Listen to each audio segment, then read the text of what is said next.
अंदर से करेगा भी, यहाँ से कुछ नहीं करना, अंदर से करेगा, नीचे करेगा।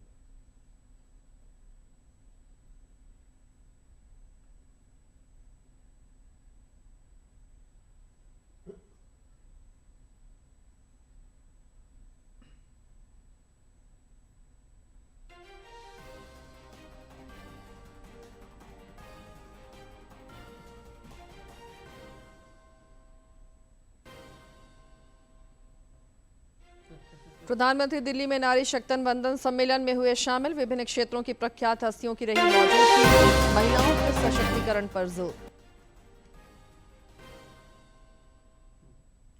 रांची पुलिस से पेपर लीक गिरोह के सरगना और अभ्यर्थी समेत 164 को किया गिरफ्तार। जेएसएससी का पेपर लीक से इनकार, भाजपा की सीबीआई जांच की मांग। रांची में निगम की पहल पर साफ सफाई का संदेश देने के लिए स्वच्छ आंदोलन जागरूकता रैली। महापौर रोशनी खलको ने स्वच्छता की दिलाई शपथ।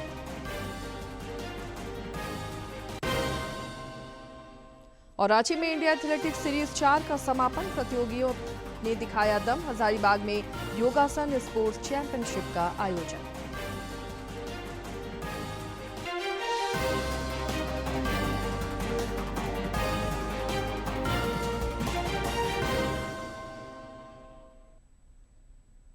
नमस्कार, खबरें झारखंड में आपका स्वागत है। मैं हूं आसिया नाजली और अब समाचारों पर नजर डालते हैं विस्तार से।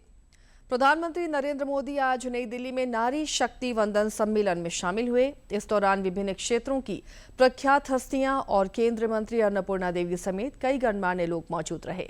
इस दौरान महिलाओं के सशक्तिकरण पर सभी का जोर रहा। गौरतलब है कि केंद्र सरकार ने नारी शक्ति वंदन अधिनियम की दिशा में कदम उठाया है। 16 अप्रैल से संसद का 3 दिवसीय विशेष सत्र भी बुलाया गया है। प्रधानमंत्री ने अपने संबोधन में राष्ट्र के नवनिर्माण में नारी शक्ति की भूमिका और योगदान को रेखांकित किया।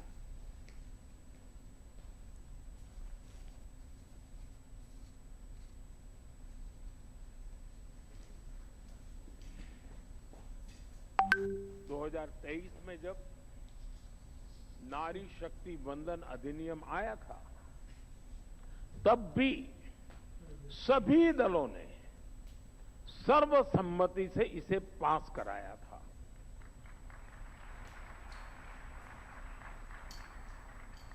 और तब एक सुर में ये बात भी उठी थी कि इसे हर हाल में 2029 तक लागू हो जाना चाहिए। ये बात सबने कही थी। कानून पारित हो लेकिन लागू न हो, ये सदन में किसी को मंजूर नहीं था। और खास करके हमारे विपक्ष के सभी साथियों ने मुखर होकर के इस बात पर जोर डाला था कि 2029 में ये लागू होना चाहिए। 2029 की समय सीमा को ध्यान में रखते हुए सरकार ने, क्योंकि विपक्ष ने जो बात रखी थी हमारे लिए वो बात भी गंभीर होती है, और इसलिए हम लगातार विचार विमर्श करते रहे, मंथन करते रहे, नए नए रास्ते खोजते रहे। संविधान की जिनको ज्यादा अध्ययन है ऐसे लोगों की भी सलाह ली, और 16 अप्रैल से संसद में इस पर व्यापक चर्चा भी होने जा रही है। साथियों, हमारा प्रयास है और हमारी प्राथमिकता भी है, इस बार भी ये काम संवाद, सहयोग और सहभागिता से हो। और मुझे पूरा विश्वास है कि जिस प्रकार से इस अधिनियम को पारित किया गया था और संसद का, सदन का गौरव बढ़ा था, इस बार भी सबके सामूहिक प्रयास से संसद की गरिमा और नई ऊंचाइयों को छुएगी।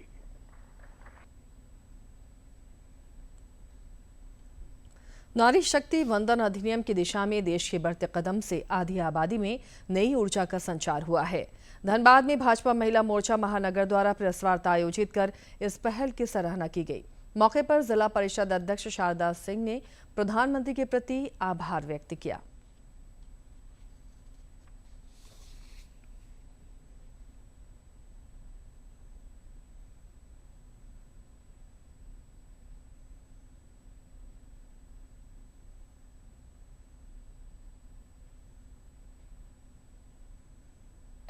अभियान हेतु जो हमारे यशस्वी प्रधानमंत्री नरेंद्र मोदी जी ला रहे हैं, हम सब महिलाएं समर्थन करती हैं कि वो आना चाहिए। बहुत अच्छी सोच है, क्योंकि इससे पहले भी बहुत बार बातें हुई, ना जाने कितने सालों से ये बातें हो रही हैं कि महिलाओं को बराबर का दर्जा देना है, महिलाओं को आगे बढ़ाना है। लेकिन ये कर दिखाने का काम हमारे आदरणीय प्रधानमंत्री मोदी जी ने किया है। हम सब उनको नमन करते हैं, उनको वंदन करते हैं, क्योंकि ये बहुत ही जरूरी, क्योंकि नारी शक्ति है कि 33% के आरक्षण जब मिलेगा तो एक बहुत बड़ा गेम चेंजर के रूप में ये उभर कर आएगा। महिलाओं को आत्मनिर्भर बनाएगा, एक प्रभावशाली निर्णय लेने में सहायता करेगा।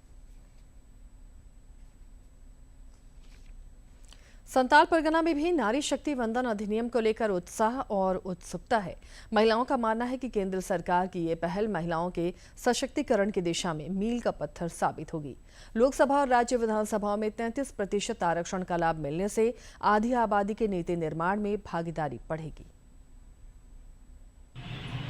जी, महिला जो आरक्षण 33% का जो अभी हुआ है, उसमें महिलाओं के लिए बहुत बड़ी खुशी की बात है, ठीक है। और इसमें महिलाओं को बहुत सारे फ़ायदा होने वाले हैं। इसमें जो हम महिलाओं का बात, जो महिला सांसद है जो बनेंगी, वो हमारे जो मुद्दों को वहाँ सांसद में पेश करेंगे। और उस वजह से सभी महिलाओं को, जैसे कि ये आम सी प्रॉब्लम है स्वास्थ्य की, शिक्षा की और सुरक्षा की, सबसे बड़ी प्रॉब्लम है सुरक्षा की, महिलाओं की सुरक्षा की, सेफ्टी की, जो कि मतलब सेफ्टी के लिए महिला के लिए ही सोच सकती है बहुत अच्छी तरह से। पुरुष भी सोच सकते हैं, पर उस हद तक नहीं सोच सकते जो एक महिला सोच सकती है। तो मेरे ख्याल से महिला सांसद में अगर रहेंगी, शिक्षा के विभाग में रहेगी, या तो कानून के, या तो सांसद में, तो वो बेहतर कर सकेगी। तो 33% जो आरक्षण मिला है वो महिला के लिए बहुत अच्छी बात है। तो आज मोदी सरकार का बहुत बहुत धन्यवाद है कि वो आज महिला को 33% आरक्षण दे रहे हैं। तो बहुत ही खुशी की बात है और बहुत अच्छा है। 33% आरक्षण की जो बात है, इसमें आप विश्वास नहीं करेंगे कि महिलाएं अपने आप को कितना खुश और गौरवान्वित महसूस कर रही है, क्योंकि वो हर महिलाओं में प्रतिभा की कमी नहीं होती, लेकिन उन्हें प्लेटफॉर्म की कमी हो जाती है, जिनकी वजह से वो राजनीतिक क्षेत्रों में भी अपनी जो भागीदारी है, सहभागिता है, वो सुनिश्चित नहीं कर पाती।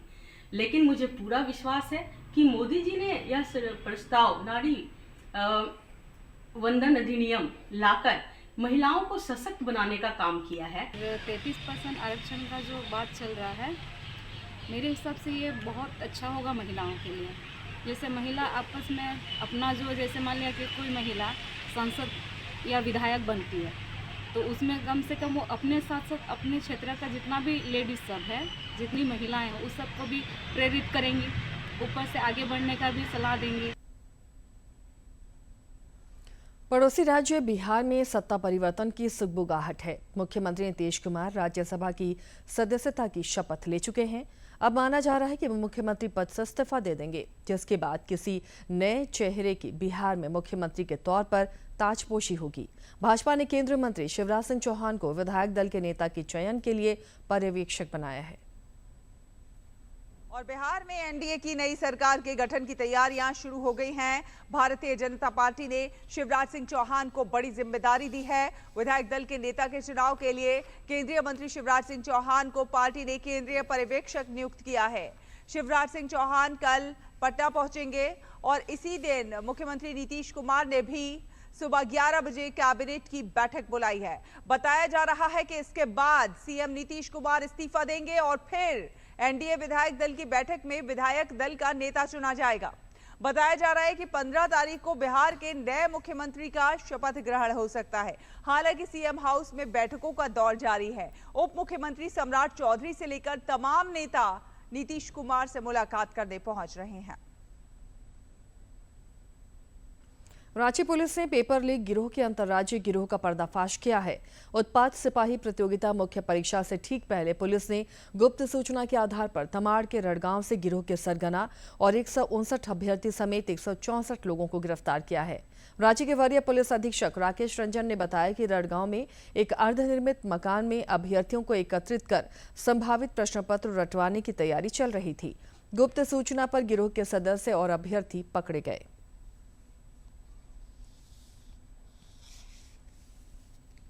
कुख्यात एक अंतर्राज्यीय गैंग जो कि इस तरीके से पेपर लीक और लोगों को ठगता है और इस लोगों से जो है पैसे जो ये करता है, तो ये पूर्व में भी आरोपित रहा है। हमने त्वरित कार्रवाई करते जो प्रश्न पत्र जितने प्रश्न पत्र था उसकी प्रति हमने JSSC को उपलब्ध करवाई और उपलब्ध करवाने के उपरांत हम लोगों ने अपनी आवश्यक कानूनी कार्रवाई जो शुरू की है और इसके तहत उस अंतर्राज्यीय गैंग के जो 5 क्रिमिनल्स थे उन सभी को हमने सरगना सहित अरेस्ट कर लिया है और जितने भी व्यक्ति वहाँ पे इस उद्देश्य के साथ गए हुए थे कि वो जो है इस लीक प्रश्न पत्र से लाभान्वित होंगे और गलत तरीके से नौकरी प्राप्त होंगे, उन सबों को भी हम लोगों ने गिरफ्तार किया है।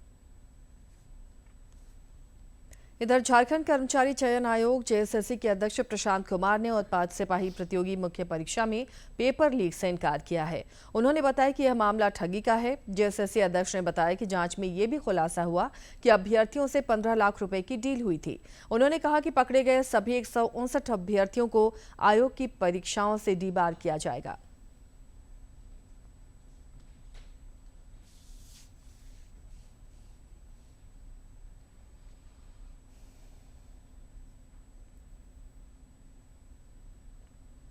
पेपर लीक का दावा करके बच्चों को निकला 15 लाख रुपए तक की डील दी गई, जैसा कि SSP महोदय ने जांच में पाया और इन बच्चों के एडमिट कार्ड, उनके ऑर्डिनरी सर्टिफिकेट जारी कर दिए गए। तो निश्चित रूप से बच्चों का तो भविष्य खराब हुआ ही, उनको आर्थिक क्षति भी उनके परिवार को। और मैं आपको बता दूं कि आयोग ने भी निर्णय लिया है कि उनके खिलाफ कठोर कार्रवाई की जाए।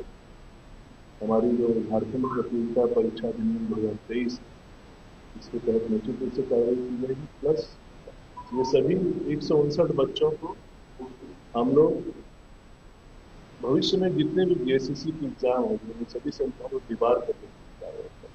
तो ये नज़ीर बनेगा आने वाले बच्चों के लिए। कृपया आप अपने मेहनत, अपने मेधा पर ध्यान दें और सही तरीके से आप एग्जाम में ये सफलता पाकर आगे का रास्ता चुने। इस प्रकार के शॉर्टकट और गलत रास्ते पर पेपर लीक गिरोह मामले का खुलासा होने पर राजनीति गर्मा गई है। भाजपा ने कल राज्य भर में इसके खिलाफ प्रदर्शन किया। रक्षा राज्य मंत्री संजय सेठ ने कहा कि एक बार फिर पेपर लीक ने युवाओं के सपनों पर कुठाराघात किया है। यह पूरे सिस्टम में भ्रष्टाचार और लापरवाही का जीता जागता प्रमाण है। 160 से अधिक लोगों को हिरासत में लिया जाना इस बात का संकेत है कि झारखंड में पेपर लीक का एक संगठित रैकेट चल रहा है। उन्होंने पूरे मामले की CBI से जांच कराने की मांग की।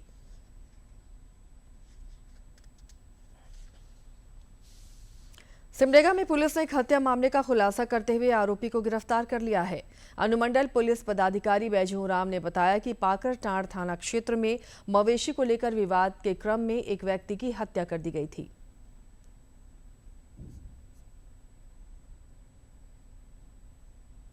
झगड़ा होने लगा और धक्का मुक्की के क्रम में अभियुक्त के द्वारा मरियानुस को घर में रखे रॉड से प्रहार कर गंभीर जख्मी कर दिया, जिसको जख्मी अवस्था में इलाज के लिए सदर अस्पताल लाया गया था, जहां इलाज के क्रम में रात्रि में उसकी मृत्यु हो गई। इस संबंध में उनके परिजनों के द्वारा शिकायत आवेदन के आधार पर विधिवत प्राथमिकी दर्ज कर अभियुक्त को गिरफ्तार कर न्यायिक हिरासत भेजा जा रहा है। घटना में प्रयुक्त रॉड को भी जब्त कर लिया।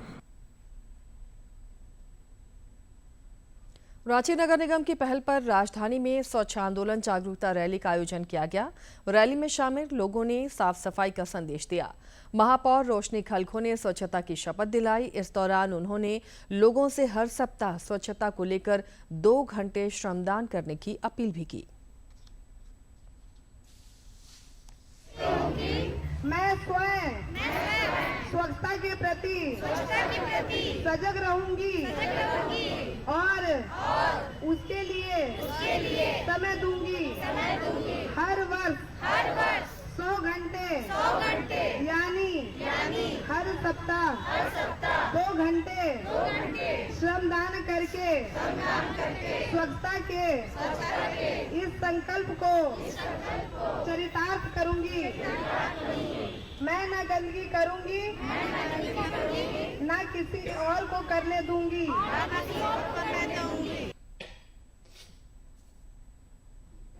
रांची के न्यू मधुकम खजूरिया मैदान में विराट हिंदू सम्मेलन का आयोजन किया गया। इस दौरान समाज के विभिन्न वर्गों की भागीदारी दिखी। भक्ति के गीतों ने मौजूद लोगों को बांधे रखा। आयोजकों ने राष्ट्र प्रथम की भावना पर बल दिया।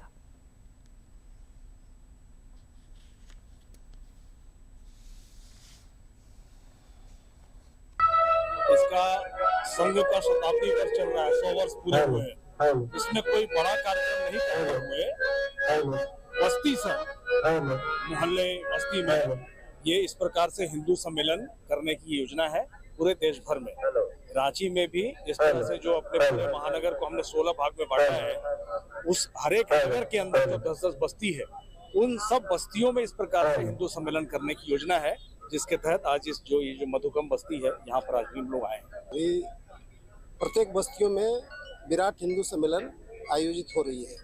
संघ के 100 वर्ष पूरे होने के बाद अब समाज की ओर, समाज में सामूहिक रूप से कार्यक्रम हो और समाज उठ खड़ा हो, इसके लिए प्रयास कर रहा है। भारतीय डाक कर्मचारी संघ रांची प्रमंडल का कल द्विवार्षिक सम्मेलन आयोजित हुआ। इस दौरान रक्षा राज्य मंत्री संजय सेठ भी मौजूद रहे। श्री सेठ ने संघ को हर संभव सहयोग देने का आश्वासन दिया। उन्होंने कर्मचारियों की समस्याओं को लेकर संचार मंत्री से बातचीत करने का भी भरोसा दिलाया। मौके पर वरिष्ठ डाक अधीक्षक DK पंडित भी मौजूद रहे। अधिवेशन के दौरान नई कार्यकारिणी का गठन किया गया।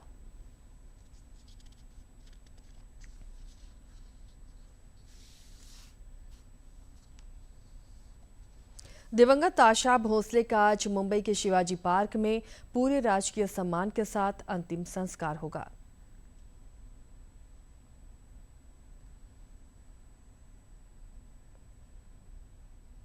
मुंबई के शिवाजी पार्क में पूरे राजकीय सम्मान के साथ अंतिम संस्कार किया जाएगा।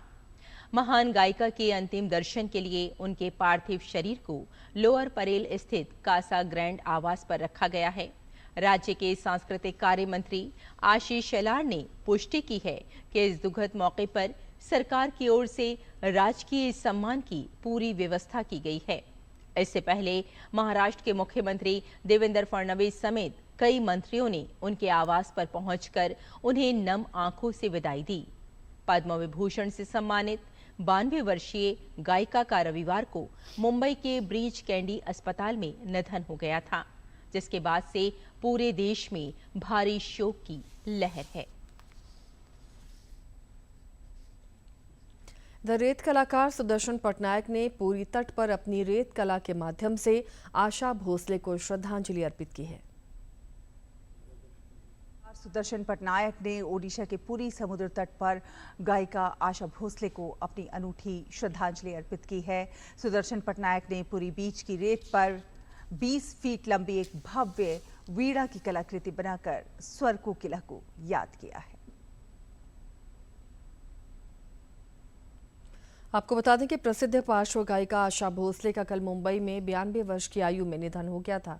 उन्होंने 8 दशकों के कला और फिल्म जगत के सफर में कई गीतों को अपनी सुरीली आवाज दी।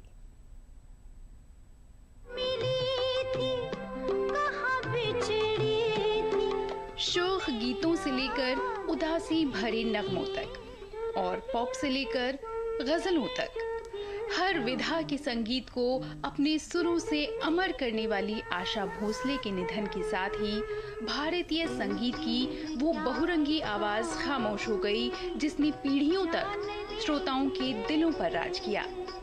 अपनी अनूठी आवाज से हिंदी पार्श्व गायन में अलग मकाम हासिल करने वाली दिग्गज गायिका आशा भोसले का रविवार को निधन हो गया।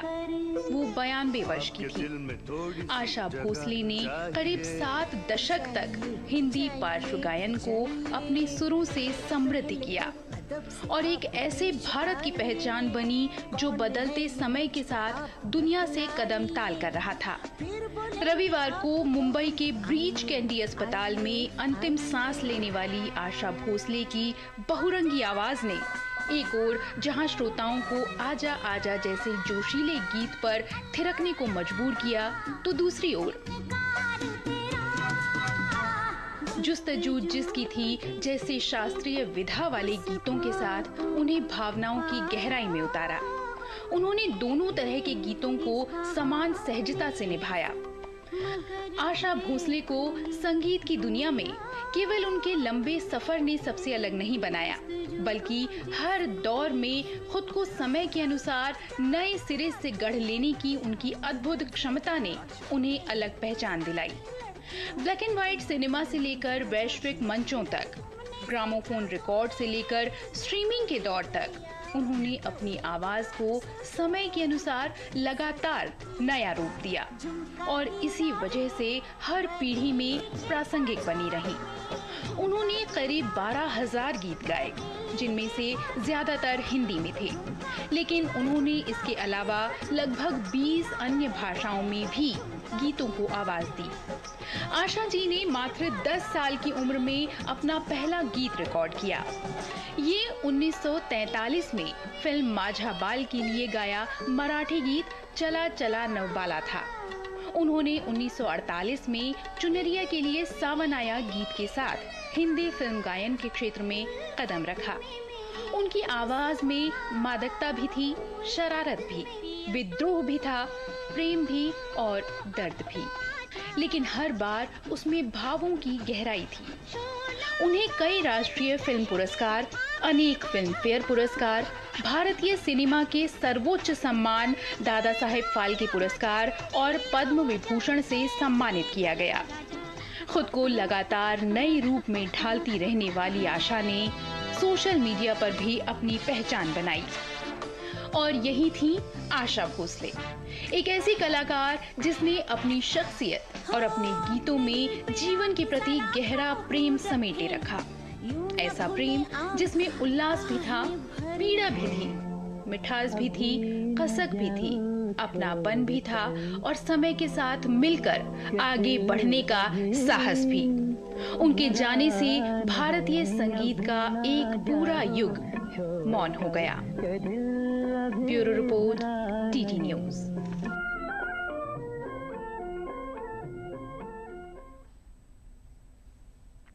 राष्ट्र आज जालियांवाला बाग के वीर शहीदों को भावपूर्ण श्रद्धांजलि अर्पित कर रहा है। आज ही के दिन वर्ष 1919 में देश की खातिर कई लोगों ने अपने प्राण न्यौछावर किए थे।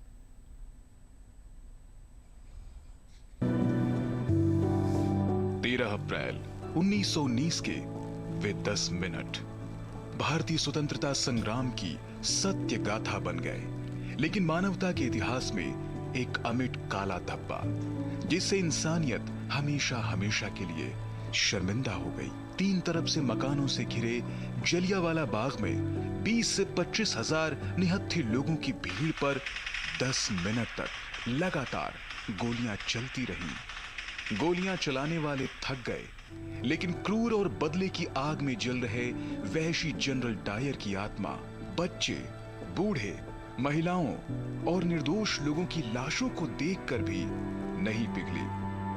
आज भी हर दिन जलियांवाला बाग में आने वाले हजारों लोगों में से बहुत से लोग उस पिरामिड नुमा पत्थर के नजदीक बैठकर फपक फपक कर रो पड़ते हैं, जिस पर लिखा है यहां से चलाई गई थी गोलियां। दरअसल 1919 में अंग्रेज भारतीय स्वतंत्रता संग्राम और राष्ट्रवादी नेताओं को कुचलने के लिए रॉलेट एक्ट कानून लेकर आए। इस कानून के अनुसार भारत की ब्रिटिश सरकार किसी भी व्यक्ति को देशद्रोह के शक में गिरफ्तार कर सकती थी। गिरफ्तार व्यक्ति को बिना किसी चोरी के सामने पेश किए जेल में डाल सकती थी। इसके अलावा पुलिस 2 साल तक बिना किसी भी जांच के किसी भी व्यक्ति को हिरासत में भी रख सकती थी। अंग्रेजी हुकूमत के इस काले कानून का देश भर में विरोध होने लगा। पंजाब इस विरोध में सबसे आगे था। इसी दौरान 13 अप्रैल 1919 को पूरे पंजाब में बैसाखी का पर्व खूब धूमधाम से मनाया जा रहा था। इस मौके पर अमृतसर के स्वर्ण मंदिर के पास स्थित जलियांवाला बाग में एक सभा का आयोजन किया गया था। लेकिन सभा के दौरान ही शाम के करीब 4:30 बजे जनरल डायर ने ब्रिटिश सैनिकों के साथ वहां पहुंचकर निहत्थी जनता को बिना कोई चेतावनी दिए उन पर गोलियों की बौछार शुरू कर दी। इस गोलीबारी में बच्चे, बूढ़ों और महिलाओं समेत सैकड़ों लोगों की लाशों का ढेर लग गया। इस जघन्य घटना से पूरा देश स्तब्ध रह गया। हिंसा, क्रूरता और राजनीतिक दमन ब्रिटिश राज में पहली बार नहीं हुआ था और न ही यह अपवाद था, लेकिन यह अपने आप में एक अलग स्तर की क्रूरता थी जिसका कोई दूसरा उदाहरण नहीं मिलता। साल 2019 में जलियांवाला बाग नरसंहार के 100 साल पूरे होने पर जलियांवाला बाग राष्ट्रीय स्मारक संशोधन विधेयक 2019 पारित किया गया। इसके तहत जलियांवाला बाग राष्ट्रीय स्मारक अधिनियम 1951 में संशोधन किया गया और जलियांवाला बाग नरसंहार में शहीद और घायल हुए लोगों की स्मृति में राष्ट्रीय स्मारक का पुनर्निर्माण कर अगस्त 2021 में राष्ट्र को समर्पित किया गया। जलियांवाला बाग परिसर में स्थापित राष्ट्रीय स्मारक पर खुद उन शहीदों और घायलों के नाम यहां आने वाले हर व्यक्ति को चीख चीख कर यह गवाही देता है कि देश की आजादी और ब्रिटिश हुकूमत की काली करतूतों के खिलाफ कितने साहस के साथ उन्होंने विरोध किया। Bureau report, DD news. राष्ट्रपति द्रौपदी मुर्मू ने जलियांवाला बाग में शहीद हुए स्वतंत्रता सेनानियों को श्रद्धांजलि अर्पित की है। और राष्ट्रपति द्रौपदी मुर्मू ने जलियांवाला बाग के अमर बलिदानियों को श्रद्धांजलि देते हुए सोशल मीडिया प्लेटफॉर्म एक्स पर पोस्ट किया है। जलियांवाला बाग में अपने प्राणों की आहुति देने वाले सभी अमर स्वतंत्रता सेनानियों को मैं विनम्र श्रद्धांजलि अर्पित करती हूं। इस घटना ने देशवासियों में स्वतंत्रता के प्रति नई चेतना और दृढ़ संकल्प का संचार किया था। राष्ट्र उनके प्रति सदैव कृतज्ञ रहेगा। मुझे विश्वास है कि उनकी देशभक्ति की भावना सभी को राष्ट्र सेवा के पथ पर समर्पण और निष्ठा के साथ आगे बढ़ने के लिए प्रेरित करती रहेगी। इधर प्रधानमंत्री नरेंद्र मोदी समेत कई राजनेताओं ने शहीदों को नमन करते हुए कहा कि स्वतंत्रता सेनानियों का बलिदान हमारे जनमानस के अदम्य साहस का सशक्त प्रमाण है जो हमेशा प्रेरित करता रहेगा। प्रधानमंत्री नरेंद्र मोदी ने भी अपने सोशल मीडिया प्लेटफॉर्म एक्स पर जलियांवाला बाग नरसंहार के अमर बलिदानियों को श्रद्धांजलि दी है। प्रधानमंत्री ने अपने संदेश में लिखा है कि आज ही के दिन हम जलियांवाला बाग के अमर बलिदानियों को भावभीनी श्रद्धांजलि अर्पित करते हैं। उनका बलिदान हमारे जनमानस के अदम्य साहस का सशक्त प्रमाण है। उनके द्वारा प्रदर्शित शौर्य और अटूट संकल्प आने वाली पीढ़ियों को स्वतंत्रता, न्याय और मानवीय गरिमा के मूल्यों के संरक्षण हेतु सदैव प्रेरित करता रहेगा। और अब खेल की बात। रांची में इंडियन एथलेटिक्स सीरीज 4 का कल समापन हो गया। इस प्रतियोगिता में झारखंड समेत देश भर के एथलीटों ने दम दिखाया। ट्रैक एंड फील्ड की स्पर्धाओं में जबरदस्त प्रतिस्पर्धा दिखी और प्रतिभागियों ने अपनी प्रतिभा का उम्दा प्रदर्शन किया। पुरुष गोला फेंक में राज रोशन ने स्वर्ण पदक जीतकर राज्य का मान बढ़ाया। पुरुष ऊंची कूद में झारखंड के अफरोज अहमद ने रजत पदक हासिल किया। इसके साथ ही इस बुलेटिन में फिलहाल इतना ही, लेकिन चलते चलते एक बार फिर से नजर डाल लेते हैं अब तक की सुर्खियों पर। प्रधानमंत्री दिल्ली में नारी शक्ति वंदन सम्मेलन में हुए शामिल। विभिन्न क्षेत्रों की प्रख्यात हस्तियों की रही मौजूदगी। महिलाओं के सशक्तिकरण पर जोर। रांची पुलिस ने पेपर लीक गिरोह के सरगना और अभ्यर्थी समेत 164 को किया गिरफ्तार। जेएसएससी का पेपर लीक से इनकार। भाजपा की सीबीआई जांच की मांग। रांची में निगम की पहल पर साफ सफाई का संदेश देने के लिए स्वच्छ आंदोलन जागरूकता रैली। महापौर रोशनी खलखो ने स्वच्छता की दिलाई शपथ। और रांची में इंडिया एथलेटिक्स सीरीज 4 का समापन। प्रतिभागियों ने दिखाया दम। हजारीबाग में योगासन स्पोर्ट्स चैंपियनशिप का आयोजन। है।